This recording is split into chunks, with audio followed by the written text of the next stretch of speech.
Hi hello నమస్తే VN media ప్రేక్షకులకి స్వాగతం. డాక్టర్స్ అంటే మనందరికీ కూడా కనిపించే దేవుళ్ళు అంటుంటాం. మరి అటువంటి డాక్టర్లకి మనసులోని మాటలు చాలా ఉంటాయి. కొన్ని బయటికి చెప్పలేనటువంటి బాధలు కూడా ఉంటాయి. అటువంటి సంతోషాలు అలాగే సంతోషాలతో పాటు ఉండే కష్టాలు అన్నీ కూడా మనం తెలుసుకోవాలని చెప్పి ప్రతి ఒక్కరు కూడా అనుకుంటుంటారు. కానీ ఎప్పుడు డాక్టర్ని అంటే మనకి వైద్యం పరంగా కానీ లేదంటే ఏదైనా డిసీజ్ పరంగా కానీ మాట్లాడుతుంటారు. కానీ డాక్టర్ యొక్క వ్యక్తిగత భావాల గురించి, డాక్టర్ యొక్క ఆశయాల గురించి, అలాగే వాళ్ళ లైఫ్ స్టైల్ గురించి ఇవాళ మనం ఈ షోలో తెలుసుకోబోతున్నాం. ముందుగా ఇప్పుడు మనతో పాటు డాక్టర్ పాపారావు గారు, జనరల్ ఫిజిషియన్, కిమ్స్ హాస్పిటల్ నుంచి కూడా ఉన్నారు. ఆయనతో కూడా మాట్లాడే ప్రయత్నం చేద్దాం. నమస్కారం అండి. రైట్ డాక్టర్ గారు, ఇక్కడ కంప్లీట్ గా మీరు డాక్టర్లా కాకుండా కంప్లీట్ ఒక ఎంటర్టైన్మెంట్ లాగానే మనం వెళ్తాము. ఎందుకంటే ఎప్పుడు ఏ షో అయినా సరే డాక్టర్ అంటే ఏదైనా ఒక వ్యాధి గురించి మాట్లాడతారు. కానీ ఫస్ట్ టైం మనం అలా కాకుండా వేరేలా వెళ్తున్నాము. ముందుగా మీ బాల్యం గురించి, మీ స్కూలింగ్ కానించి మనం స్టార్ట్ చేద్దామండి. సో మీ స్కూలింగ్ అలాగే మీ తల్లిదండ్రుల గురించి. మేము ఒరిజినల్ గా విజయవాడ అండి మాది. విజయవాడ దగ్గర ఒక స్మాల్ విలేజ్. అక్కడి నుంచి సుమారుగా 60s లోనే తెలంగాణలో ఒక ఏరియాలో అక్కడికి మైగ్రేట్ అయ్యి వెళ్ళారు. మా ఊరి నుంచి సుమారుగా ఒక 40-50 ఫ్యామిలీస్ అక్కడికి వెళ్ళారు. ఓకే. అక్కడ వ్యవసాయం చేసేవారు. సో అక్కడ వ్యవసాయం చేయటం వల్ల సుమారుగా నాకు 8 ఏళ్ళు వచ్చే వరకు నేను స్కూల్కి వెళ్ళలేదు. పక్కింటి మా అమ్మగారు ఉండేవారు, వీరమాచినేని సరస్వతమ్మ గారు. ఆవిడే నాకు మొదటి గురువు. ఓకే. సో తాతగారు మా అమ్మగారు అప్పటికే అక్కడికి వచ్చి వ్యవసాయం చేయటం, ఆవిడ నాకు పద్యాలు నేర్పించడం, వాళ్ళు ఇవన్నీ నేర్పించడం జరిగింది. నాకు అక్షరాభ్యాసం చేసింది ఆవిడ.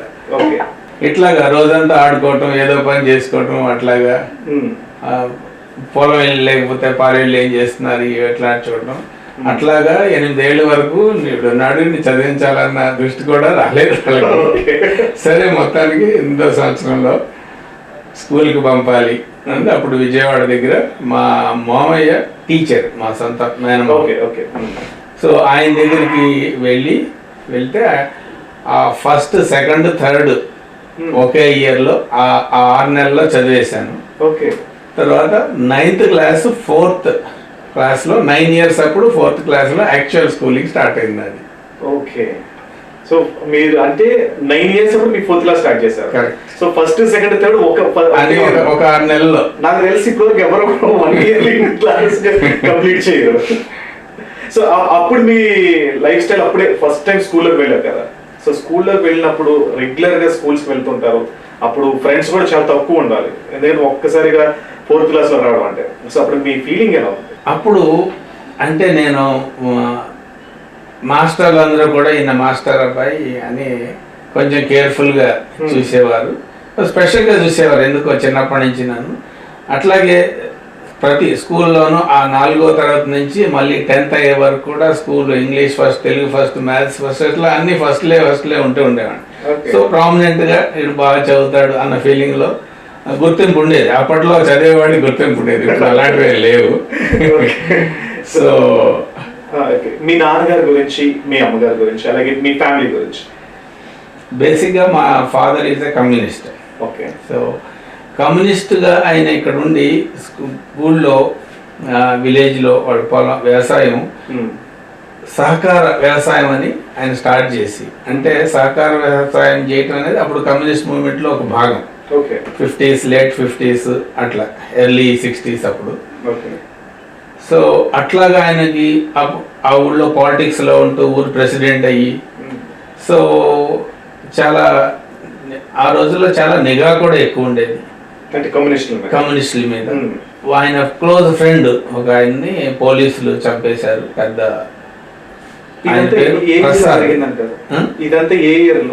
అరౌండ్ 60s, 59, 60 ఆ టైం. సో మా ఫాదర్ ఆ ఊరు ప్రెసిడెంట్. ఆయన 3 అన్నదమ్ములు, మేము అక్క. మా అన్నదమ్ముల్లో పెద్ద ఆయన ప్రసాద్, సత్యప్రసాద్ అని ఒక ఆయన ఫ్రెండ్ పోలీసులు కాల్ చేస్తే ఆయన పేరు మా పెద్ద అన్నయ్యకి పెట్టారు. మా 2వ అన్నయ్యకి కూడా సుబ్బారావు, నా పేరు పాపారావు. మీ గన్నవరం సెంటర్లో ఒక విగ్రహం ఉంటుంది, మీరు చూస్తే బుద్ధవర పాపారావు, చింతపల్లి పాపారావు ఉంటుంది. సో ఆయన పేరు నాకు పెట్టారు. Okay. So is core communist. అట్లాగే చిన్నప్పటి నుంచి మా ఇంట్లో అన్ని పుస్తకాలు ఉంటాయి, మహాప్రస్థానం దగ్గర నుంచి అన్ని చలం పుస్తకాలు, అట్లాగే రాహుల్ సాంకృత్యాయన్ మా నాన్నగారికి కానీ నాకు కానీ ప్రత్యేకమైన అభిమానం. రాహుల్ సాంకృత్యాయన్ ఈ పుస్తకాలన్నీ చూస్తూ చదువుతూ పెరిగాను చిన్నప్పటి నుంచి. హాలిడేస్కి ఇంటికి వెళ్ళినప్పుడల్లా ఈ పుస్తకాలు చదువుకుంటూ ఉండేవాళ్ళు. ఇంట్లో మీరే చిన్నవారు? ఇంట్లో నేను చిన్నవాడిని. ఓకే, చిన్నవారు. సో మా ఫాదరు దాదాపు ఆ రోజుల్లోనే ఇంటర్మీడియట్ వరకు చదివారు. చదివిన తర్వాత అప్పుడు ఈ కమ్యూనిస్ట్ మూవ్మెంట్కి వచ్చారు. సో ఇప్పుడు మీ అమ్మగారితో, అంటే ఇంట్లో చిన్న పిల్లవాడు అనగానే ఆటోమేటిక్ గా అమ్మ గారాబం ఎక్కువ ఉంటుంది. సో మరి మీ అమ్మగారు గురించి? మా మదరు ఇక ఆ రోజుల్లో పూర్తిగా అంటే వాళ్ళ 100% కూడా పిల్లల కోసమే అన్నట్లు ఉండేవారు. అయితే అందరికీ అన్నీ సమకూర్చడం, ఎవరికి బాధ వచ్చినా ముందు ఆమె తీసుకోవడం, ఇవన్నీ. తర్వాత ఎంత కష్టపడేవారో వాళ్ళకే తెలియదు. చిన్న పొద్దున్న లేచి కళ్ళాపు చల్లేవారు, పండుగలు వస్తే ఇల్లు అలికేవారు, రోజు అందరికీ పాలేళ్ళతో సహా అందరికి వండి పెట్టేవారు, 10-15 మందికి పొద్దున రాత్రి. ఇంకా ఏదో పని చేస్తుండేవారు, తిరగలతో ఈ పిండి రుబ్బేవారు, తిరగలతో పప్పులు ఉప్పులు అట్లాంటివన్నీ చేసుకునేవారు, పచ్చళ్ళు పట్టుకునేవారు, పండుగలు వస్తే ఒకే చోట కూర్చుని. సో ఇప్పుడు నాకు చెప్పేవాళ్ళు, నాకు పేషెంట్లు కూడా వచ్చి చాలా పని ఎక్కువైపోయిందంటే, అంటే ఎంత పని ఎక్కువైంది ఇందులో అని అడుగుతా ఉంటాను నేను. ఓకే. అందులో 10% కూడా ఉండదు వీళ్ళు చేసేది. సో అంత ఇదిగా మా మదర్ కూడా ఒక 2 years క్రితమే పరంపరించారు. So she is symbol of love. Okay, right. Sankranti అంటే మీ మాటల్లో ఏంటి? పండుగ అంటేనే మీ మాటల్లో ఏంటి? పండగ అనేది అంటే చిన్నప్పటి ఇవన్నీ పండగలు కానీ హాలిడేస్ కానీ ఇవన్నీ డాక్టర్ అవ్వకముందే, డాక్టర్ అయిన తర్వాత పండగ అంటూ ప్రత్యేకంగా ఏమి ఫీలింగ్ ఉండలేదు. ఇంకా హ్యాపీ పొంగల్ అంటే ఏదో అంటమే కానీ రియల్ ఫీలింగ్ అప్పుడు హ్యాపీ పొంగల్ అనుకోవటాలు కూడా లేవు. కానీ నిజంగా ఉత్సాహం అనేది ఉండేది. ఒకటి ఉత్సాహం ఎందుకంటే హాలిడేస్ వస్తాయి, రెండేది పండగకి అప్పచ్చులు వండుతారు. సో బేసిక్గా ఇవే, దైవభక్తి కన్నా ఇవి ఎక్కువ ఉంటా ఉండేవి. ఫ్రీడమ్ వస్తుంది, ఎగ్జామ్స్ లేవు, స్కూల్కి వెళ్ళక్కర్లేదు, ఇవన్నీ ఉంటాయి కదా. సో చిన్నప్పుడు ఉత్సాహం, అదే పండుగ అంటే ఉత్సాహం నా ఉద్దేశం. Okay, okay. సో ఇప్పుడు కమింగ్ టు ఇప్పుడు మీ ఫ్యామిలీ గురించి, మీ వైఫ్ గురించి, అలాగే మీ పిల్లల గురించి కూడా మాట్లాడదాం. సో మీ ఫ్యామిలీ గురించి చెప్పండి. మీది లవ్ మ్యారేజా, అరేంజ్ మ్యారేజ్? లవ్ మ్యారేజ్ అండి. సో కాలేజ్ నుంచి మా కాలేజ్ కాదు, she belongs to Guntur medical college అనమాట. ఓకే. నేను విజయవాడ దగ్గర కాబట్టి మా ఊరు, కాకినాడ నుంచి హౌస్ సర్జెన్సీకి గుంటూరు మార్పించుకున్నా. సో అప్పుడు ఒకే చోట వర్క్ చేయటం, ఒకే వార్డులో వర్క్ చేయటం, అట్లా అట్లా పరిచయం. So if you don't mind, me love story గురించి మా ప్రేక్షకులు చెప్తారా? మీ లవ్ ఎలా స్టార్ట్ అయింది? అంటే చాలా మంది లవ్ స్టోరీస్ చాలా బ్యూటిఫుల్ గా ఉన్నాయి అంటారు, కొంతమంది సాడ్ స్టోరీస్ అంటారు. సో మీది బ్యూటిఫుల్ లవ్ స్టోరీ కాబట్టి మా వీడియో బ్యూటిఫుల్ అండి. The real feeling, you know, heartful గా కంప్లీట్ గా ఫీల్ అవుతాం. ఎంత అసలు ఎంత కష్టాలు కానీ కల్మషం కానీ ఇవన్నీ ఉండవు, స్ట్రెస్ ఫ్రీగా ఉంటుంది. But at the same time stress ఉంటుంది. That's real different. But everything we take it with heart. అదే టైంలో మిగతా టైంలో లైఫ్లో మారిపోతుంటాయి, అన్ని ఫ్యాసెట్స్ మారిపోతుంటాయి. కానీ so there some non committal, కంప్లీట్గా కమిటెడ్గా, ఐ మీన్ కంప్లీట్ కమిట్మెంట్తో, కంప్లీట్ మనస వాచ కర్మ అంటారు చూసారు, అట్లాగా you feel it with heart, you feel it with mind and you imbibe into your body. Okay, fine. మాత్రం మాకు చెప్పాలి ఇప్పుడు. ఇదేనండి. అంటే మీరు ఫస్ట్ మీరు అప్రోచ్ అయ్యారా, మేడం అప్రోచ్ అయ్యారా, లేదంటే ఇందులో చాలా గోడల దూరం వెళ్తాలంటే ఉంటాయి కదా, అలాంటి అంతా. సో మీరు అసలు ఏ డే ఎలా స్టార్ట్ అయింది, మీరు ఎలాగా మేడం కన్వే చేశారు? ఒక చోట నైట్ డ్యూటీ చేస్తూ, సో పొద్దున్నే మార్నింగ్ 4 o'clock వెళ్ళి కాఫీ తాగటానికి వెళ్ళాము. వెళ్ళి లైఫ్ గురించి మాట్లాడుకుంటూ, సో ఎట్లా ఉండాలనుకుంటే మీలాగా ఉండాలనుకుంటున్నాను అంటే అంటే అప్పటికి మేడం అంటే మీకు ఇష్టమా? ఇష్టం కాబట్టి ఏదో విధంగా కాఫీ. మేడం కూడా నేనంటే ఇష్టమే, సబ్ కాన్షియస్ గా. ఓకే. కొంతకాలంగా అక్కడక్కడే వర్క్ చేస్తున్నా, ఓన్లీ ఐస్ మాత్రమే మాట్లాడుతుంది కొన్ని రోజులు అట్లా. అంటే ఒక కాఫీ కలిపిందా మీ ఇద్దరు మంచిన ప్రేమ కథని అనుకోవచ్చు. ఇది కాఫీ ప్రేమ కథ అనుకోవచ్చు. సో ఓకే, మీరు చెప్పిన తర్వాత మేడం నుంచి ఎక్స్పీరియన్స్ ఎలా ఉంది? So she has also a positive feeling. ఇంకా అప్పటి నుంచి మెల్లిమెల్లిగా అది బిల్డప్ అయ్యింది. సో ఫ్యామిలీని ఒప్పించే చేసుకున్నారు ఒక రకంగా. అంటే ఇంకో రకంగా ఏమైనా పెద్ద స్ట్రగుల్స్ ఏం లేవు. ఓకే ఓకే, అంతంతా స్మూత్ గానే జరిగింది. Okay, coming to your childrens గురించి. 2 children అండి. సో మా సన్ వాడు డాక్టర్ అవ్వాలని మా వైఫ్ ఇది gynaecologist. She practising gynaecologist infertility. So son doctor చేయాలని ఆవిడకి ఉండేది. సో 10th అయిన తర్వాత ఇక్కడ భారతీయ విద్యాభవన్లో చదివాడు హైదరాబాద్లో. ఎంబీబీఎస్ వాడికి వేరే ఆప్షన్ తీసుకురాను, నేను ఇంజనీరింగే చదువుతా. Okay, she try to convince but he did not get convince. So he is a software engineer now. He is working. And my daughter, when she is very small, maybe 4 years, 5 years, she herself decided, I'll become doctor. Now she is house surgeon. She completed her MBBS and she is good at studies and she is going well. Okay, so మీ లైఫ్లో మీ పిల్లలతో కానీ మేడంతో కానీ best moment అంటూ ఉంటే ఏం చెప్తారు? హాలిడేస్కి వెళ్ళినప్పుడు ఆడుకోవటం, ఇట్లాంటివేనండి, చిన్న చిన్నవి. అంతే. ఇంకా బెస్ట్ మూమెంట్ అంటూ ఏంటి? బెస్ట్ మూమెంట్ అంటూ ఒక సింగిల్ మూమెంట్ అంటూ బెస్ట్ మూమెంట్ అని డిఫైన్ చేయలేదు. మీరు బెస్ట్ అంటున్నారు. నేను ఐ పర్సీవ్ ద లైఫ్. ఇప్పుడు పేషెంట్తో కొందరు పొద్దునే సాయంత్రం వరకు స్ట్రగుల్ అయ్యాను అనుకుంటారు. So when you have certain pleasure and happiness, ఎక్కడి నుంచి వస్తుందంటే there are many surveys in the world. Okay, pleasure and happiness, some people said if I have good money, good food, so many good dresses, etc. But most of the people in any society, if I have a good work, I enjoy my work. Similarly, whatever the duty or whatever the work I do is seeing patients.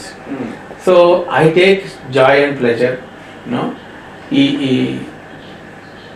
Most of my happiness comes from patients and dealing with the patients and solving their problems.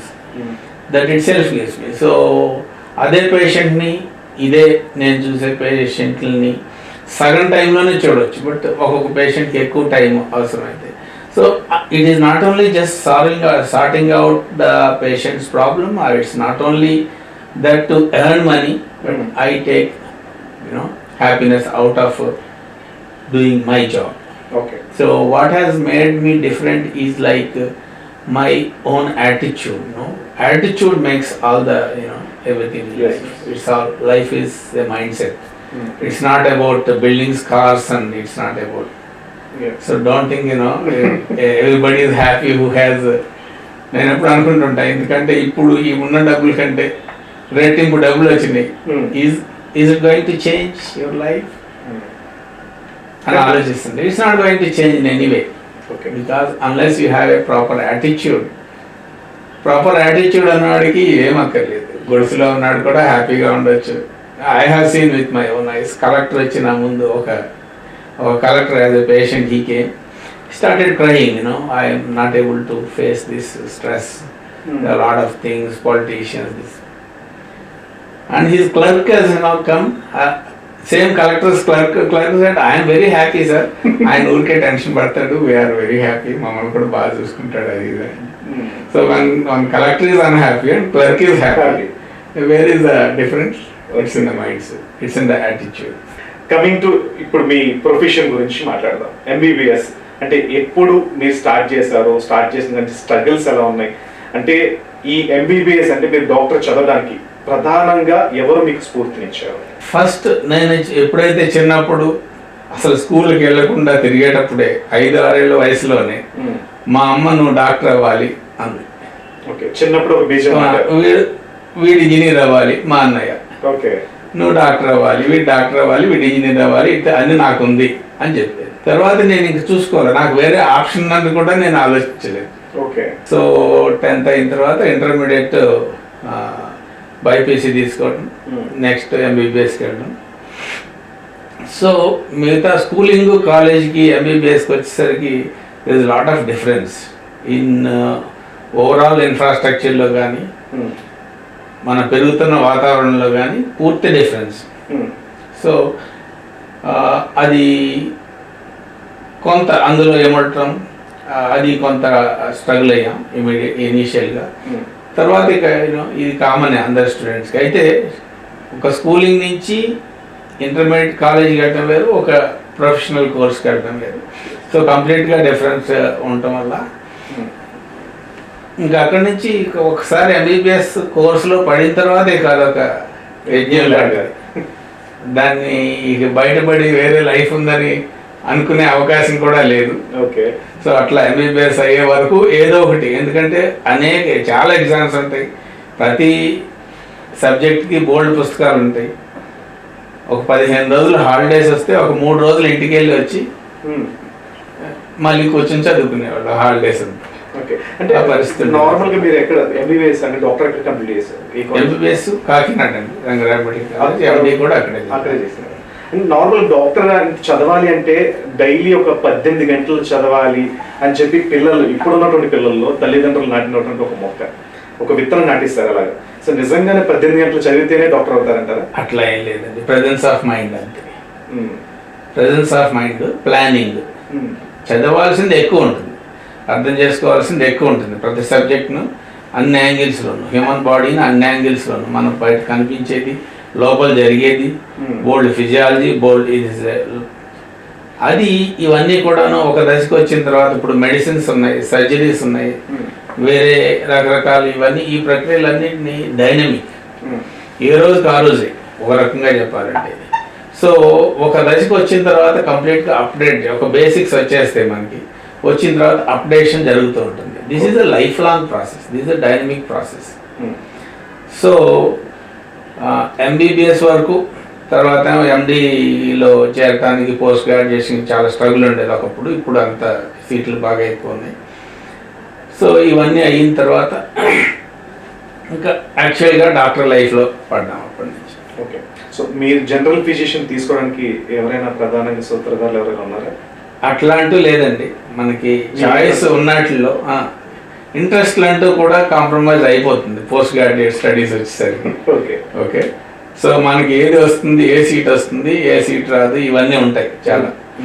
So proper ఉన్నట్లో మంచి సీట్లు ఏంటంటే paediatrics, orthopaedics, medicine, surgery ఇట్లాంటివి. So one of the seats ఏం చేసుకుని దాన్ని exam రాయటం, post entrance exam రాయటం, okay, అవన్నీ వాటిని బట్టి. ఓకే.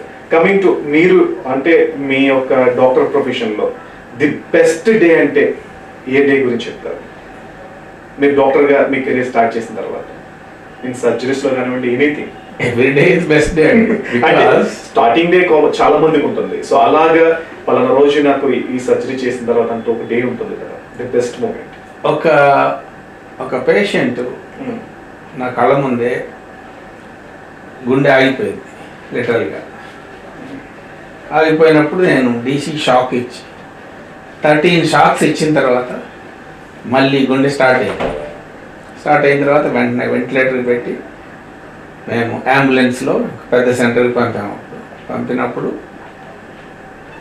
13 డేస్ తర్వాత, 14 డేస్ తర్వాత మళ్ళీ నడుచుకుంటూ నా రూమ్కి వచ్చాడు patient. So I felt good about it. ఇది ఎప్పుడు జరిగిందంటారు? నేను సౌదీ అరేబియాలో ఉన్నాను అప్పుడు. ఓకే.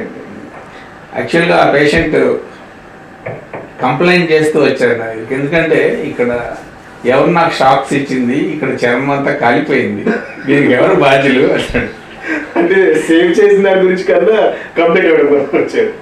సో అప్పుడు నీ స్కిన్ గురించి ఆలోచించలేదు, నా స్కిన్ గురించి ఆలోచించలేదు, నేను నీ స్కిన్ కాదు నీ లైఫ్ గురించి ఒకటే ఆలోచించాను అని చెప్పి. సో నార్మల్గా ఏంటంటే ప్రతి ఒక్కరికి కూడా డాక్టర్ అయిన తర్వాత నాకు లైఫ్లో ఈ అచీవ్మెంట్ అనేది ఒకటి ఉంటుంది అని కొంతమందికి ఒక గీత పెట్టుకుంటారు. సో అలా మీ లైఫ్లో మీకంటే ఏదైనా ఒక అచీవ్మెంట్ ఉందంట? అట్లా గీత పెట్టుకునే అట్లా ఏమి ఉంటుందండి. గీత పెట్టుకుంటే ఇంత డబ్బు సంపాదించాలనే గీత ఏమన్నా ఉంటుందేమో కానీ ఇంత అచీవ్ చేయాలనేది ఏముంటుంది, దానికి లిమిట్లెస్. ఓకే, నాలెడ్జ్ని అచీవ్ చేయటమే కదా డాక్టర్ అంటే. ఓకే. సో ఎక్కువ మంది పేషెంట్లు ట్రీట్ చేయటం, ఎక్కువ మంది పేషెంట్లో సక్సెస్ రావటం, వాళ్ళ కళ్ళల్లో ఆనందం చూడటం. సో ఇది నిరంతర ప్రాసెస్. దీన్ని ప్రత్యేకంగా ఈ గోల్ పెట్టుకుని ఇంతమందిని చూడాలి, ఇది చేయాలి అని it doesn't work like that for a doctor. Okay. So ఇప్పుడు అప్కమింగ్ జనరల్ ఫిజిషియన్స్ ఎవరైనా వస్తే వాళ్ళకి మీరు ఇచ్చే సూచన ఏంటి? డెఫినెట్లీ పేషెంట్కి ఫేవరబుల్గా చేయటానికి ఎంతవరకైనా వెళ్ళాలి. అన్లెస్ యూ అండర్స్టాండ్ ఈ patient comes with a problem, what is the cause of the problem, అదే ఫిజిషియన్ చేయాల్సింది. ఈ ప్రాబ్లంకి కాజ్ ఏంటి, అది దట్స్ కాల్డ్ డయాగ్నోసిస్. సో ఈ ఓరియంటేషన్తోనే you take an extra mile, take an little extra work, but try to do even out of the way, try to understand the patient and try to sort out the problem. So for this what is important is communication. Okay. Communication అంటే అందరూ ఏమనుకుంటారంటే మనం అన్ని క్లియర్గా explain చేయటం proper communication అనుకుంటాం. There is two parts for communication. One is listening, second is telling. Okay. పేషెంట్కి మనం టైం ఇచ్చి వినే టైం ఇస్తే patient himself gives diagnose most of the times. చాలామంది పేషెంట్ ఇది అక్కర్లేదు అని నెక్స్ట్ దానికి వెళ్ళిపోతూ ఉంటారు. So what I feel is, what I advise to young coming up physicians is listening to the patient is the most important part of communication rather than talking to them. Okay. Because patients, ఇంకా still our patients come with their problems and they express and transfer it to you emotionally. వాళ్ళ ప్రాబ్లమ్ని ఇమోషనల్గా మనకి transfer చేసి ఇది మీరే ఏది చేయాలంటారు. మీరు దేవుడు అంటాడు, ఇందాక మీరు అన్నారు కనిపించే దేవుళ్ళు అని. మేము దేవుడు కాదు, మేము మనుషులమే, అందరికి తెలుస్తుంది అది. యాజ్ సింపుల్ అయితే అని చాలా మంది అనుకోవట్లేదు.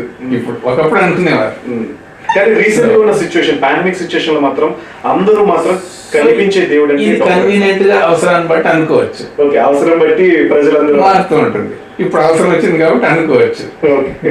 అదే దేవుడికి కొట్టడానికి కూడా చాలా చోట్ల డాక్టర్ల మీద అట్రాసిటీస్ అవన్నీ చాలా.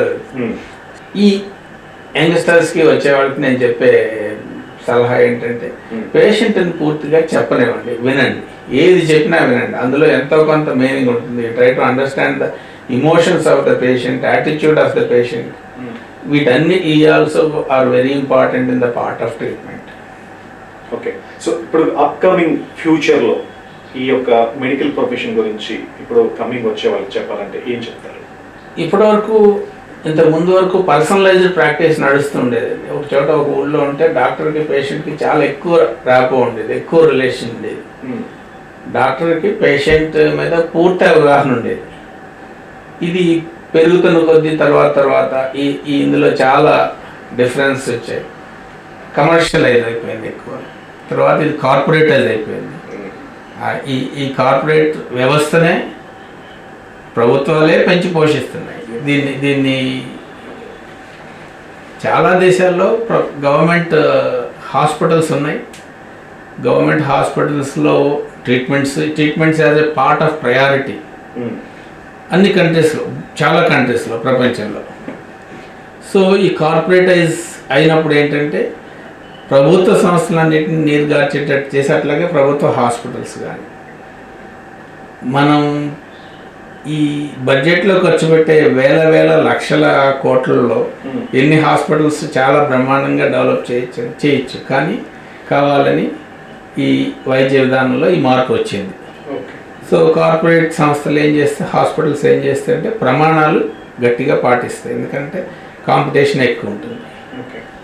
సో ఇప్పుడు నార్మల్గా యూఎస్ అంటే సమ్ అదర్ కంట్రీస్లో ఉన్నటువంటి వైద్యానికి మన కంట్రీస్లో ఉన్న వైద్యానికి తేడా ఏంటంటే? ఇప్పుడైతే పెద్ద తేడా ఎక్కువ లేదండి. ఓకే, ఒకప్పుడు ఉండేది. ఇప్పుడు ఈ కార్పొరేట్ సంస్థలన్నీ ఎక్కువ వచ్చి వేరే చోట పనిచేసిన డాక్టర్లు ఎక్కువ రావటం. ఓకే, సో అక్కడ వైద్య విధానాలని, ఫర్ ఎగ్జాంపుల్ నేను సౌదీ అరేబియాలో, ఇంగ్లాండ్లో అన్నట్టు పనిచేశాను.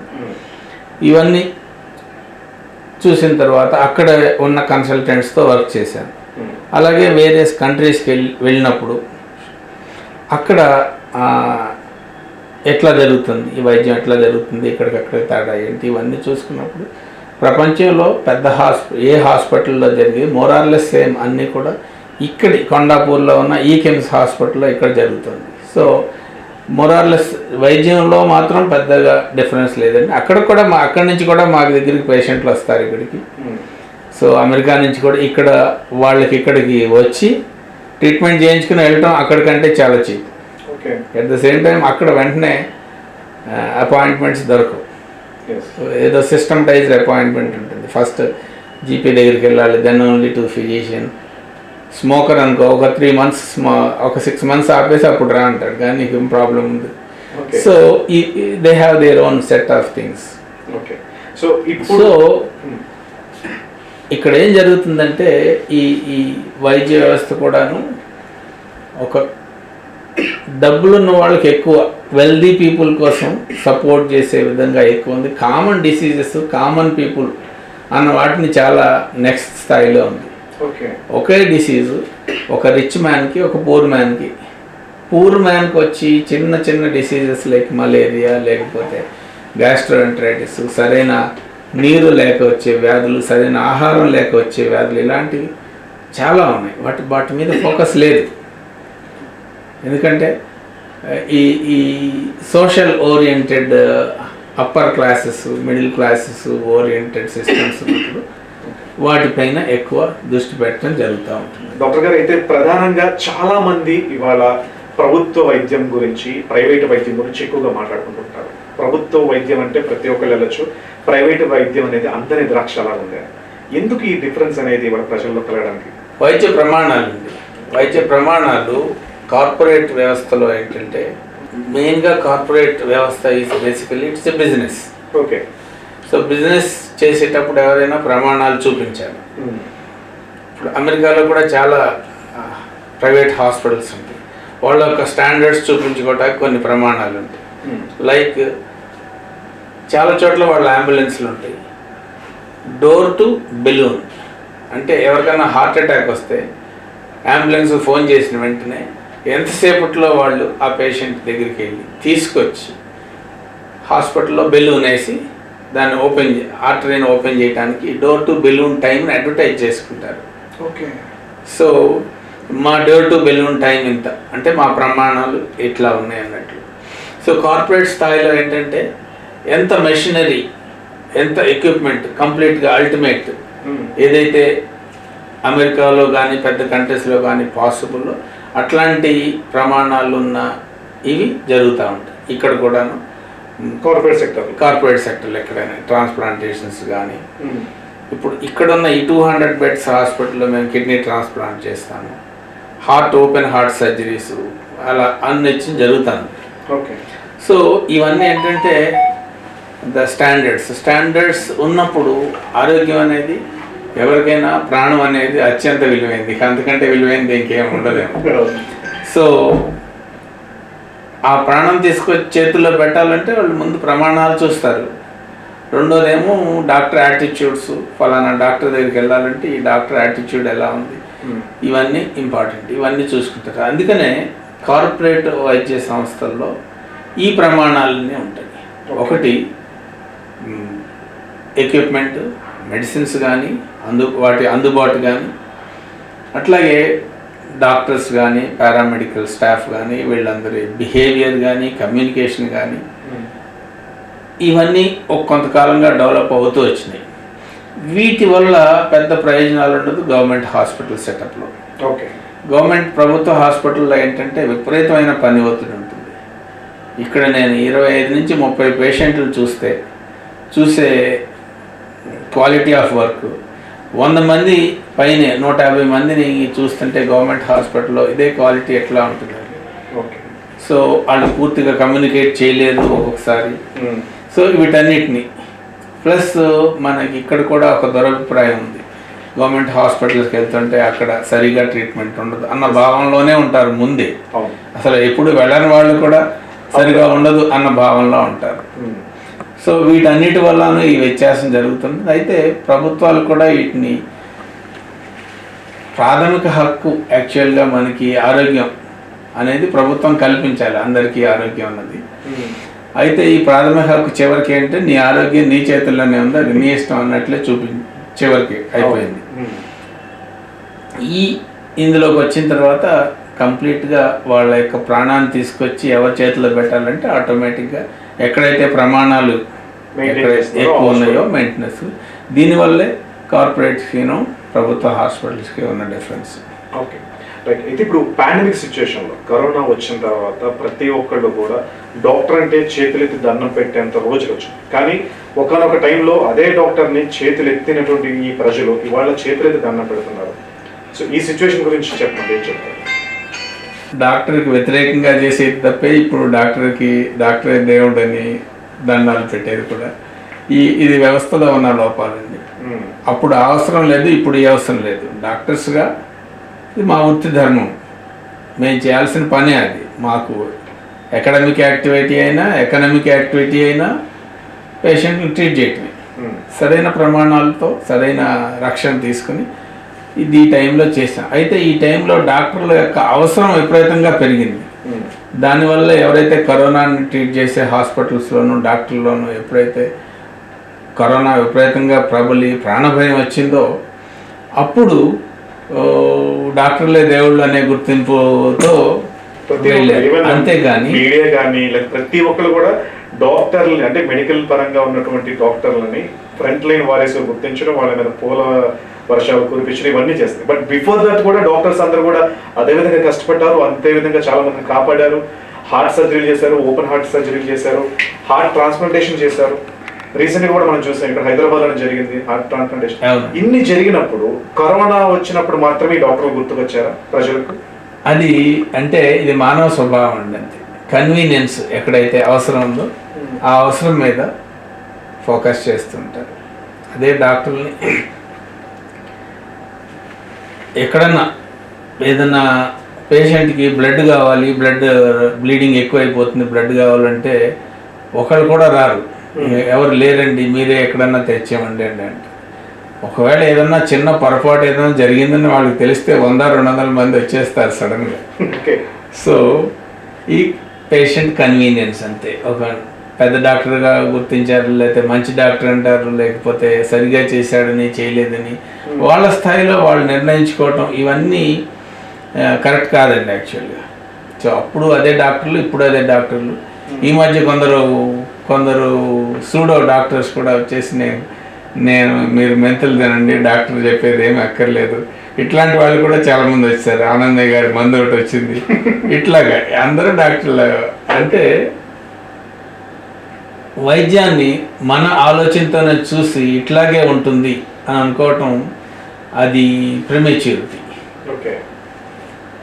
నేను ఇంటర్మీడియట్లో ఉన్నప్పుడు, డిగ్రీలో ఉన్నప్పుడు మా ఫాదర్కి హార్ట్ అటాక్ వస్తే హార్ట్ అటాక్ ట్రీట్మెంట్ ఇంతే, 1, 2, 3, 4 ఇంతే కదా కార్డియాలజిస్ట్ చేసేది అనుకున్నాను.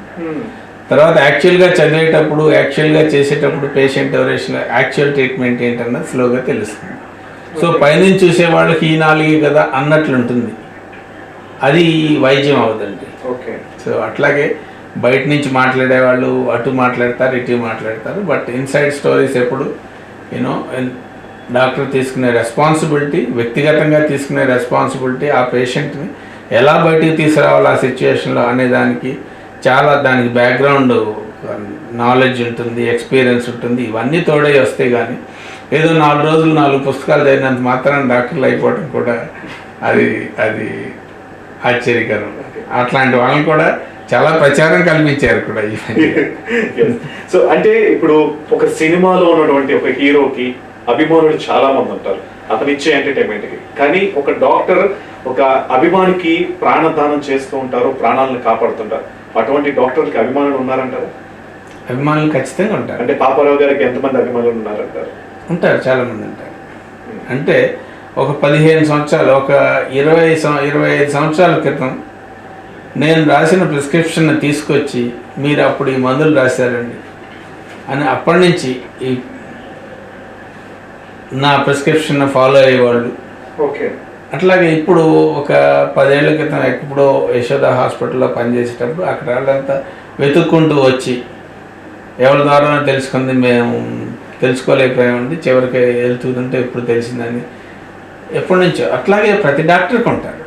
అది మన పేషెంట్తో ఉన్న ర్యాపోని బట్టి, వాళ్ళ ఇంప్రూవ్మెంట్ని బట్టి, వాళ్ళకి ఎంత బెనిఫిట్ అయిందో దాన్ని బట్టి ఉంటుంది. అట్లాగే డాక్టర్ యాటిట్యూడ్ని బట్టి, కమ్యూనికేషన్ బట్టి ఆ పేషెంట్కి నిజంగా అవసరమైనప్పుడు మనం రెస్క్యూకి వెళ్తే వాడి జీవితాంతం గుర్తుపెట్టుకుంటారు. సో అది చాలా చిన్న విషయం అయినా సరే. సో చాలా అక్యూట్, ఒకసారి సివియర్ అబ్డామినల్ పెయిన్తో వచ్చాడు నాకు తెలిసిన పేషెంట్. నేను ఏం చేశాను, డివి రామకృష్ణ సార్ అన్నాడు, ఆయన దగ్గరికి వెళ్ళండి అని నేను దగ్గర పంపాను. అంతే. నేను చాలా మేలు చేశానని ఇప్పటికీ భావిస్తాడు. అంటే అది దేన్ని, ఎంత చిన్న విషయం ఎంత పెద్దగా అక్కడ అయిందో చూడండి. సో మనం ఎప్పుడు ఎవరికి ఎక్కడ ఎలా సహాయం చేస్తామో దాన్ని మర్చిపోవాలి. నువ్వు ఎప్పుడు ఎక్కడ నీకు ఏది వీలైతే అది చేస్తూ పోతే ఆటోమేటిక్గా అది వస్తే వస్తుంది, లేకపోతే లేదు.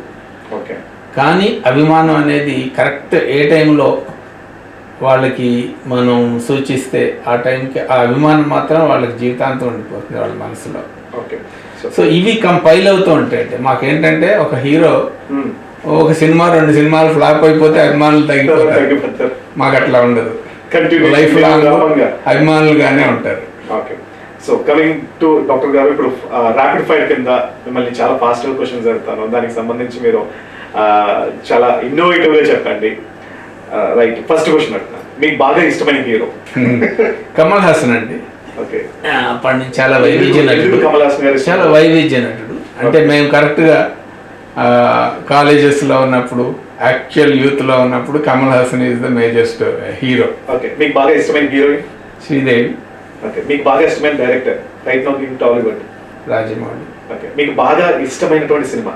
యాక్చువల్గా నేను తెలుగు సినిమాలు ఎక్కువ చూడండి. తెలుగు సినిమా అంటే తెలుగులో బ్రహ్మాండమైన సినిమాలు ఉన్నాయి. ఇప్పటికీ నాకు మాయాబజార్ సినిమా చాలా ఇష్టం. ఓకే, అండ్ ఫైనల్ గా ఒకటే సార్, ఈ లైఫ్ మొత్తానికి కూడా ఒక డే అనేది మీకంటూ కేటాయిస్తే ఆ డేలో మీరు ఏం చేయాలనుకుంటున్నారు? ఒక డే అంటూ నాకుంటే, మీకంటూ ఒక డే ఉంటే, so through out life spanning లో ఒక డే అనేది ఉంటే ఆ డేలో మీరు ఏం చేయాలనుకుంటున్నారు? ఈ ప్రపంచంలో నాకు అన్నిటికంటే ఆనందాన్ని ఇచ్చేది పేషెంట్ చూడడమేనండి. ఓకే, ఆ రోజున కూడా నేను పేషెంట్ చూడడానికి ఇష్టపడతాను. That's great answer. సీరియస్లీ, అంటే ఎవరికైనా 1 డే ఇస్తే ఫ్యామిలీతో స్పెండ్ చేయాలనుకుంటారు, లేదా 1 డే ఇస్తే సరదాగా మేడంతో పాటు బయటకు వెళ్ళాలనుకుంటారు. బట్ ఆ 1 డే ఇచ్చినా సరే అది కంప్లీట్ గా పేషెంట్స్ కే అంకితం చేయాలనుకుంటున్నా మీకు నిజంగా రియల్లీ యాక్సెప్ట్ చేస్తాను సార్. అండ్ ఇవాళ మాతో పాటు మా వీనైన్ మీడియా ప్రేక్షకులందరికీ కూడా మీ టైం కేటాయించి చాలా వరకు చాలా విషయాలు చెప్పారు. ఫైనల్ గా మీరు మా వీనైన్ మీడియా ప్రేక్షకులకు ఏం చెప్పదలుచుకున్నారు? లైఫ్ ఈ షార్ట్ అండి. మనం చాలా చిన్న చిన్న విషయాలకి చాలా ఇంపార్టెంట్ అయిన హ్యాపీనెస్ని మనం వదిలేసుకుంటాం చాలా పెట్టి థింగ్స్ వల్ల. చాలా చిన్న చిన్న విషయాల్లో మనస్పర్ధలు రావటం, చిన్న చిన్న ఈగోస్తో లైఫ్ అంతా వేస్ట్ చేసుకోవటం చాలా చోట్ల జరుగుతూ ఉంటుంది. ఒక ఆడపడుచు తోటి కోడల్లో ఎట్లా ఉంటారు కదా, నువ్వు మా ఇంటికి వస్తే నేను పట్టు చీర పెట్టాను, నేను మీ ఇంటికి వస్తే నువ్వు వాయిల్ చీర పెట్టావు, నువ్వు 10-15 ఏళ్ళు దాని గురించి మాట్లాడుకుంటూ ఉంటారు. ఎంత పెట్టి ప్రాబ్లం అది. Okay, so some problems, some fightings are not really worth. Okay. Focus on your happiness, forget your ego, forget your conflicts, other things, and focus on your own happiness. What gives happiness? ఒక మహానుభావుడు ఒకప్పుడు చెప్పాడనమాట, మేమంతా బాగా బిజీగా ఉంటున్నామండి, ఎట్లా స్వామీజీ ఏం చేయాలి? పొద్దున్న లేస్తే పేషెంట్స్ ఒకళ్ళు ఇంప్రూవ్ అవుతారు, ఒకళ్ళు ఇంప్రూవ్ అవ్వరు, వీళ్ళతో గొడవతో ఇదైపోతున్నా, మాకు అసలు హ్యాపీనెస్ అనేది ఉండదా అంటే, మీరు మీ చుట్టుపక్కల ఉండే వాళ్ళని హ్యాపీగా ఉంచితే మీ పేషెంట్ని హ్యాపీగా ఉంచండి, అటెండెంట్స్ని హ్యాపీగా ఉంచండి, మీ నర్సెస్ని, మీ కాంపౌండర్స్ని, వీళ్ళందరినీ హ్యాపీగా ఉంచండి, మీరు హ్యాపీనెస్ అనే ఒక ఎన్విరాన్మెంట్లో ఉంటారు. Okay, happiness is the biggest way to get happiness is keep your surroundings happy. Automatically you will be happy. Okay. అట్లాగే మీకు ఒక హాస్పిటల్ ఉంటుంది, పేషెంట్స్, ఒక సెటప్ ఉంటుంది, ఒక ఫ్యామిలీ ఉంటుంది, ఫ్రెండ్స్ ఉంటారు. వీళ్ళని if you can make them happy, try to make them happy. but the priority in life is not to make anybody unhappy. Okay More than making yourself happy, try not to make more than making others happy. Okay The best thing is not to make unhappy to others. That is the first priority. Then only if you can make them happy, make them happy. Fine. Otherwise, no. Okay final గా ఒక doctor గారు మిమ్మల్ని ఒకే ఒక question అడుగుతున్నారు, మీరు ఇంత smart గా ఉండడానికి గల కారణం ఏంటి అని అడుగుతున్నారు. యాక్చువల్లీ ఆయన మీ సీనియరే అడుగుతున్నారు. మీరు కాలేజ్ ఉన్నప్పుడు కూడా మీకు వాళ్ళ క్లాస్ గర్ల్స్ అందరూ మీ వైపు చూసేవారు అని చెప్పి అడుగుతున్నారు. ఎందుకు ఎంత స్మార్ట్ గా ఉండడానికి గల కారణం ఏంటని అడగపోతారు. స్మార్ట్గా ఉండటానికి ప్రత్యేకంగా ఎవరేం చేయలేరండి. It has to be inborn, number 1. Number 2, మన యాటిట్యూడ్. ఓకే మనం ఆనెస్ట్గా మన మూమెంట్స్ అన్ని ఆనెస్ట్గా ఉంటే everybody is moments or everybody is smart. Okay మనం అన్యాచురల్గా మనం ఏదో ట్రై చేయాలని చేస్తూ మనం వేరే వాళ్ళతో మనం